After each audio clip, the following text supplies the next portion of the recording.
Oi pessoal, tudo bem? Hoje a gente vai estar dando continuidade no nosso vídeo da parte de pneumática, né? Hoje a gente vai estar aí continuando, né, a resposta, né, do colega aí que mandou um e-mail aí para o canal questionando sobre consumo pneumático, né, um sistema pneumático, né? A gente fez um vídeo anteriormente falando sobre o conceito geral e a gente vai aproveitar para fazer uma revisão sobre consumo, né, de cilindro pneumático de duplação, né? A gente já fez um vídeo sobre isso aí no canal.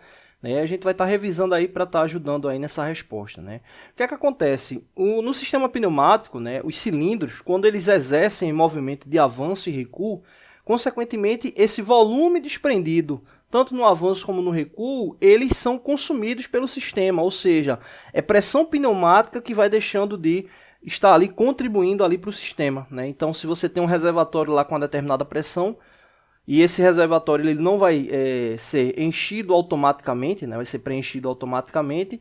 Esse cilindro ele vai estar funcionando por uma determinada quantidade de ciclos. Vai chegar uma hora que ele vai consumir, né, uma determinada pressão desse reservatório. E esse reservatório não vai ter mais pressão suficiente para estar mandando aí volume para esse cilindro, né? Na prática, o que é que acontece? O reservatório, quando chega a uma determinada pressão, né, limite operacional, ele entra em funcionamento novamente para estar restabelecendo a pressão do mesmo, né? Então os cilindros, quando avançam, eles consomem o ar da câmara dianteira, quando eles recuam, consomem o ar da câmara traseira, né? No caso, o cilindro de duplação ele tem esse detalhe, né, que aí no caso ele consome tanto no avanço como no recuo, né? Então a gente tem que, quando fazer esse cálculo de consumo, tem que levar em consideração as duas câmaras, lembrando sempre que na câmara dianteira, né, você tem o volume ocupado pelo cilindro, né? Então esse volume ocupado pelo cilindro ele tem que ser considerado aí no cálculo, né? Então consequentemente ele tem menos volume de ar na câmara dianteira do que na câmara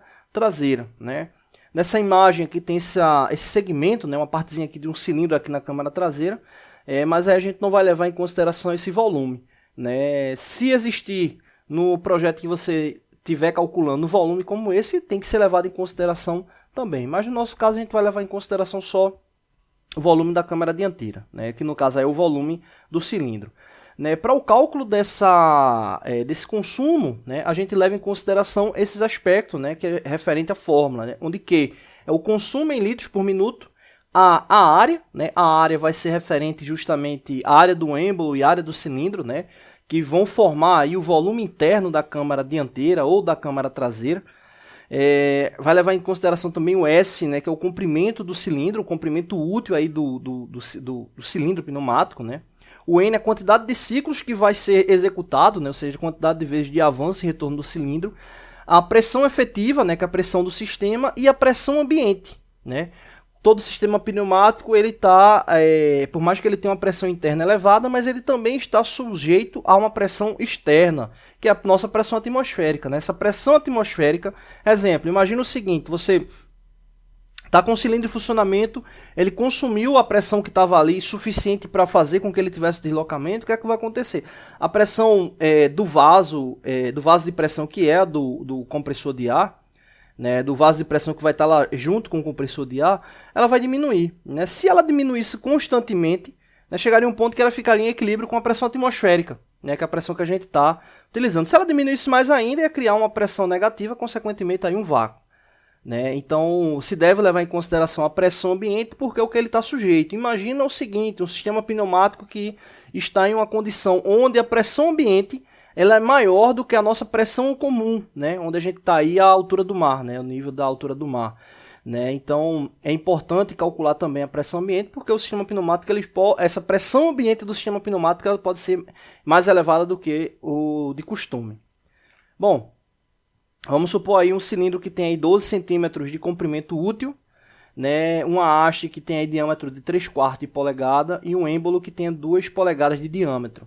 A pressão ambiente 1,2 bar, a pressão efetiva, que é a pressão do sistema, 7 bar, né, e que esse cilindro ele vai executar aí 10 ciclos aí dentro de 1 minuto, né, ou seja, será às vezes que ele vai avançar e recuar. Na primeira etapa aí vamos converter, né, os valores que estão aí em polegadas para milímetro. 2 polegadas equivale a 50,8 milímetros, né, já que 1 polegada equivale a 25,4 milímetros. Né, então isso é multiplicar por 2. No caso, converter milímetros para centímetro, né? 50,8 milímetros equivale a 5,08 centímetros. Polegada, né? 3/4 de polegada equivale a 19,05 milímetros, né?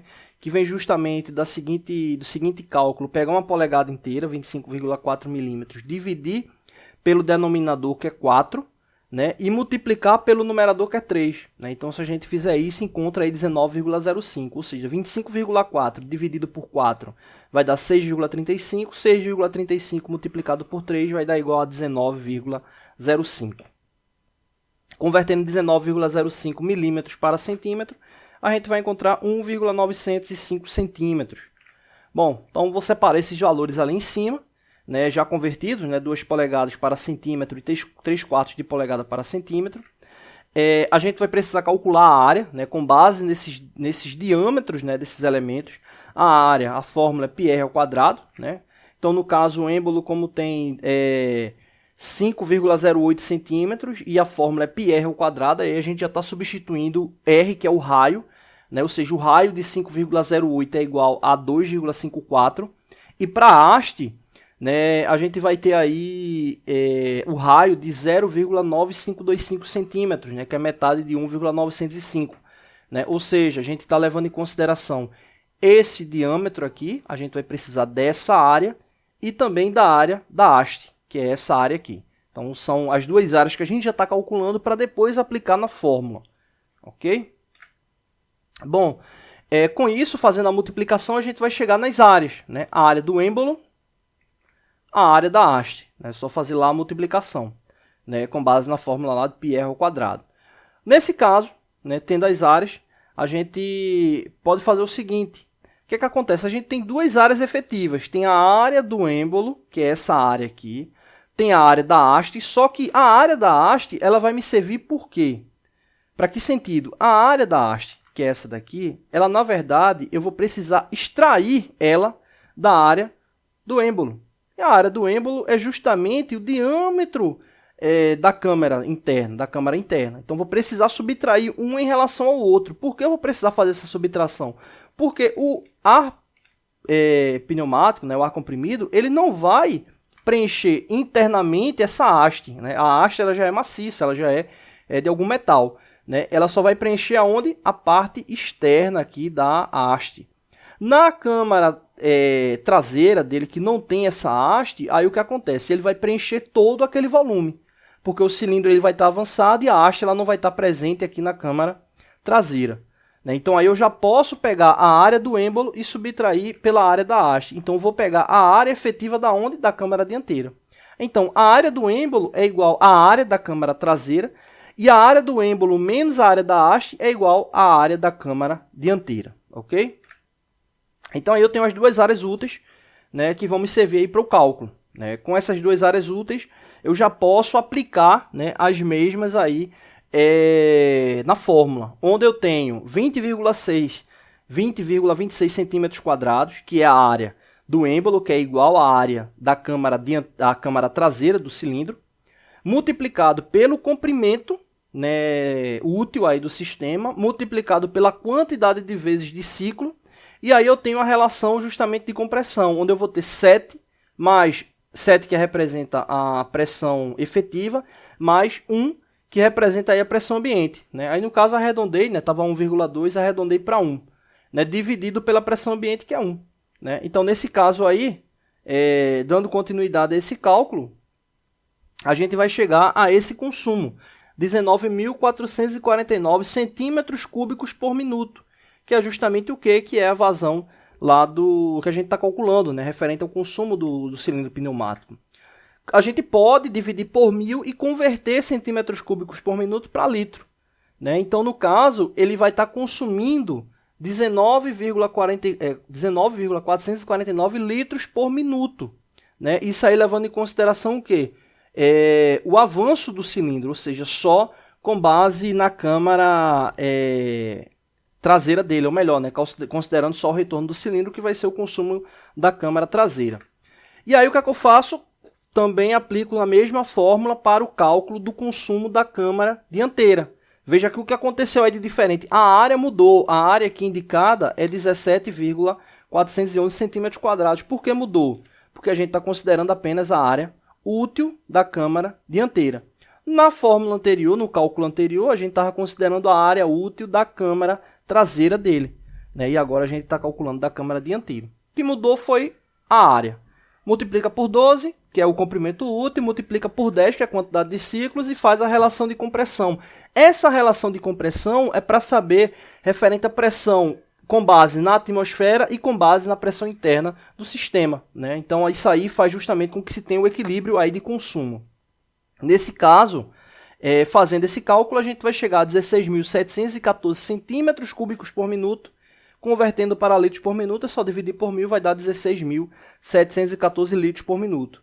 No final, para a gente saber o consumo total, é só somar o consumo total da câmara dianteira e o consumo total da câmara traseira. Somando tudo, né, vai dar aí exatamente 36,163 litros por minuto, que é o consumo aí desse cilindro. Você pode observar que pelos valores é um cilindro até com um tamanho considerável, tá bom?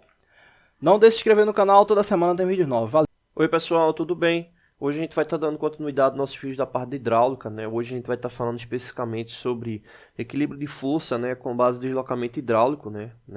Tomando como referência aí fluido confinado, né? Onde a gente tem justamente três relações bem interessantes, né?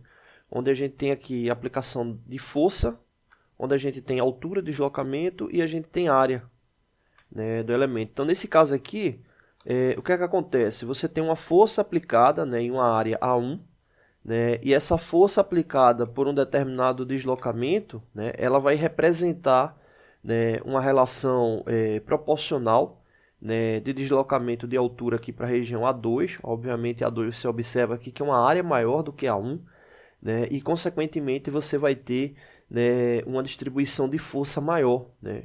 Por quê? Por causa da área de A2, que é uma área maior do que A1, né? Levando em consideração aí o princípio de Pascal, onde você aplicar uma força, né, em um elemento confinado, né, com fluido hidráulico, né, essa força ela vai se multiplicar igualmente em todos os pontos, né, daquele recipiente, né? Então é basicamente isso que ocorre, né? Então quando se tem essa força aplicada em A1, ela se distribui proporcionalmente aí nesse tubo, né? A gente vai justamente fazer um cálculo, né, para verificar como é que fica a relação, né, de proporção desses elementos, né? Então a gente tem conhecido aí a área A1, né, que está aqui em cima indicado, né, a relação de A1. A gente tem conhecido a área A2, né? A gente tem conhecido a área, ou a força 1, que é 20 newtons. A gente tem a área 1, que é o deslocamento que vai ser realizado, que é de 5 centímetros. E a gente está querendo justamente saber qual a força aplicada, no caso, a força que será distribuída, né, que é F2. E com base no deslocamento de H1, qual vai ser o deslocamento H2, né? Então são justamente os dois que a gente está querendo saber, né? Nesse vídeo a gente vai descobrir a força, né? Na segunda parte a gente vai verificar a questão da altura 2, né? Quanto é que foi deslocado, né? Então a gente toma como base essa fórmula, né, onde para descobrir a força 2, onde a gente vai ter a área 2 dividido pela área 1, né, no caso aí 10 metros ou 10 centímetros quadrados por 2 centímetros quadrados, né? Então quando você vai ter centímetro quadrado por centímetro quadrado, anula, né, e multiplicando pela força F1, você vai ter a nova força resultante F2, né? Então nesse caso aí a gente vai ter 10 centímetros quadrados dividido por 2, vai dar 5. 5 multiplicado por 20 vai dar 100 newtons, né? Então essa é a força que será resultante, né, com base nesse deslocamento F1, né? Então com base no deslocamento F1 a gente vai ter essa nova força que é F2, que a gente observa aí que é 5 vezes maior do que a força F1, né? Ou seja, você aplicou 20 newtons de força e teve uma multiplicação de 100 newtons, né? Esse diagrama aqui também é muito chamado de alavanca hidráulica, tá bom? Não deixe de se inscrever no canal, toda semana tem vídeos novos, valeu! Oi pessoal, tudo bem? Hoje a gente vai estar dando continuidade aos nossos vídeos da parte de hidráulica, né? Hoje a gente vai estar gravando o vídeo 2, né, referente aí à alavanca hidráulica, né, distribuição de força. Né? No último vídeo a gente calculou a força F2, né, com a aplicação da força F1, né? E agora a gente vai estar justamente calculando, né, qual o novo deslocamento, no caso H2, com a aplicação da força F1 por uma determinada distância, né? No caso, a distância aplicada, né, com base na força F1, que é de 20 newtons, a distância aplicada foi de 5 centímetros, né, que é a altura, né? E nesse caso aí é inversamente proporcional, né, à altura H2, que é que a gente está querendo descobrir, né? No último vídeo a gente fez justamente esse cálculo, né, para descobrir a força, né, a força resultante F2, e agora a gente vai descobrir aí a altura 2, né? Para descobrir a altura 2, né, a gente vai ter justamente essa fórmula, né? A1 dividido por A2 multiplicado por H1, né? Então, nesse caso aí, a gente vai ter 2 centímetros quadrados dividido por 10 centímetros quadrados, né? Então, 1 centímetro quadrado por centímetro quadrado anula, né, a unidade, né? Então, aí você vai ter 2 dividido por 10, né? E o resultado multiplicado por 5, que vai ser a nova altura resultante, né? Nesse caso, se você pegar 2 dividir por 10, vai dar 0,2. E nesse caso aí, multiplicando por 5, vai dar justamente 1. Né? 1 centímetro é justamente a relação da nova altura, né, encontrada. Né? Então, enquanto você tem uma multiplicação de força, né, quando você faz esse tipo de execução, né, enquanto alavanca hidráulica, já referente à altura, né, a altura acaba sendo inversamente proporcional, né, ou seja, ela diminui. Né? Você tem uma maior força, mas a área deslocada ela acaba sendo menor. Tá bom? Ou a área, não, desculpa, o comprimento deslocado acaba sendo menor. Então, nesse caso aí, fechando aqui as informações, né, que estava faltando, no caso aqui H2, agora a gente já sabe quanto é H2, H2 vai ser igual a 1 centímetro. Né? Então, você tem a área 1, 2 centímetros, área 2, 10 centímetros, força 1, 20 newtons, força 2, 100 newtons, H1, que é a altura 1, 5 centímetros, e a H2, né, que é a altura 2, 1 centímetro. Tá bom? Não deixe de se inscrever no canal, toda semana tem vídeo novo. Valeu!